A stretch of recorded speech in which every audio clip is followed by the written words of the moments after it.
I'm Melonee, I'm the CEO of Fetch Robotics, and today we're going to show a really quick live demo of our software system and how it works and how easy it is to get different workflows working and set up in your facility in as little as 72 hours.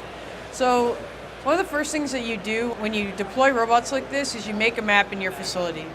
The way you start that process is you go into our software and you say make a map, you select the robot that you want to use to make the map, and then you start mapping. And the mapping software takes care of that automatically. And when you're done, you get something that looks like this. Now, we're not going to do the mapping because it's going to take a little bit of time, but we did this map in about 15 minutes yesterday, just walking around this area of ProMat. So this is our booth right there, and this is how we have it set up for the workflows for our demo. But now I'm going to take you through how you would set up a simple workflow in your facility. One of the things that you first do is you drop in maybe some keep out areas where you don't want the robot to go. And so you basically use our interface to drag and drop some red boxes. The robots now can't leave our booth. And you might want to mark some other things in the environment, say these shelves, stuff like that, to make sure that the robots don't go there. And then you may want to drop in some charge docks. And our software takes care of all of the charge docking and understands what it means to have a charge dock. And if you make the map when the charge docks are already installed, it's really easy to find them and then drop a charge dock into the map. And this is how robots do autonomous charging in our system, is they know where the dock is and they go there and charge. The other thing is you can drop in locations. Locations define where robots go in the map. And so when you map out the location, say you want to put a picking location here in the map, that picking location basically says this is where picking is, and then you can put another one in the map and for shipping. And this information, this naming, is actually used to display the buttons on the front screen of the robot. And so you can set up a very simple workflow very rapidly by putting in named locations into the map, and then when you make the task workflow, it'll display those locations. Next thing you can do is you can actually add lanes. Lanes is a preferred route that the robot takes. In your facility, you may not want robots free roaming the facility. You may actually want to control where robots go, the directionality of that traffic, and how it gets there. And so here you can see Rohan dropping in some lanes for our robots to follow. So once you do all of this, you can hit publish. And what happens when you hit publish is it actually sends the map and all that information directly to the robots in real time. This is extremely valuable when you look at that application of the deployment of the maps, because, for example, we had a customer who had a sprinkler system malfunction and dumped a whole bunch of water into the facility. What they actually did is they went into the map and they drew a big keep out area around that map where all the water was, and the robots didn't go there. So within a blink of an eye, they were able to basically prevent all the robots going into that area and keep their workflows running. And so that was a really powerful tool for them. Now, once you have a map built, you need to get a robot into that map. And so you go select the robot that you want, you select the map that it should be running on. And then once the robot's in that map, it'll show up as unlocalized or mislocalized. So when it's mislocalized, you have to tell it where it is. And so we have some simple tools for basically telling the robot, I'm here in the world. And once you have a robot in the world, you can tell the robot to go someplace. So by clicking on the robot, you can select the navigate icon, and the robot will navigate wherever you tell it to go. And this is beneficial because if you just want to get the system running really quickly and you just want to start something, you can just do a quick test to make sure that the connectivity is all there. Now that you've set up 2 destinations within your facility, how do you make a workflow? How do you turn this into something that is actually usable and you care about in your facility?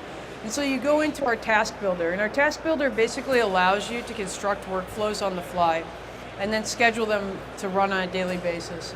And so we have a set of actions, and this action, and you can also select what robots run these tasks. If you have a variety of sizes of robots like we have here, you may only have tasks that you want to run on big robots and tasks that you want to run on small robots. Then you can select from a set of actions. These actions basically allow you to do different things. One of them is wait for destination selection. So basically what this does is it allows you to use the destinations that you've set up in the map. And so you can select those destinations, and the names of those destinations then show up on the screen of the robot, because this is building out an HMI for the robot. And then you can tell that robot where to go. So after you do that and you save it, then you can go in and schedule the task. Scheduling a task is very easy. You basically can name the schedule, say which task template it's supposed to run, what set of tasks it's supposed to run in real time, how many robots you actually want running that task. So our coordinator basically allows you to say, I have N robots that I want to run, and it'll manage all of those robots, their charging activities, things like that. Then you can say the block of time, since everyone usually runs shifts. Our robots have the capability to run 9 to 16 hours, depending on usage, between charges. And once you set up a schedule, so we have a schedule here that we've set up to run, then you can turn on that schedule and hit save, and the robot will start running this schedule.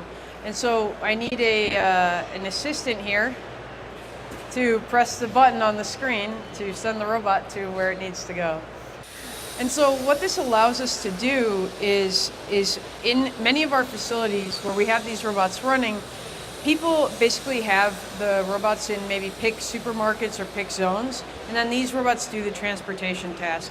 When you look at the value that we provide to the customer, they're able to get a system running like this in 72 hours and then see immediate return on investment.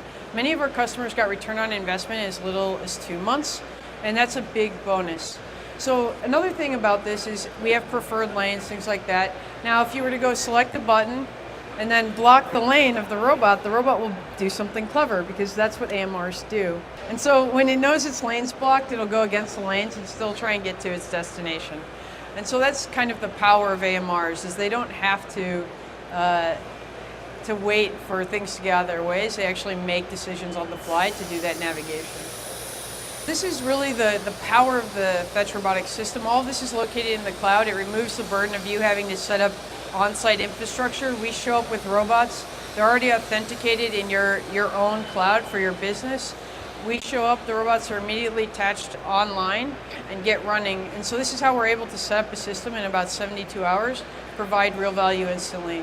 Now the other thing is you may be asking, well, I have a WMS, what about that? And so Fetch actually provides a full SDK in several languages for integrating with WMSs. And many of our customers have done that, including SAP, which is a partner of ours, and they've been demonstrating full integration. They actually built out an entire module to integrate with the Fetch Robotics system. And so you can work with our robots either in an unintegration fashion or an integrated fashion.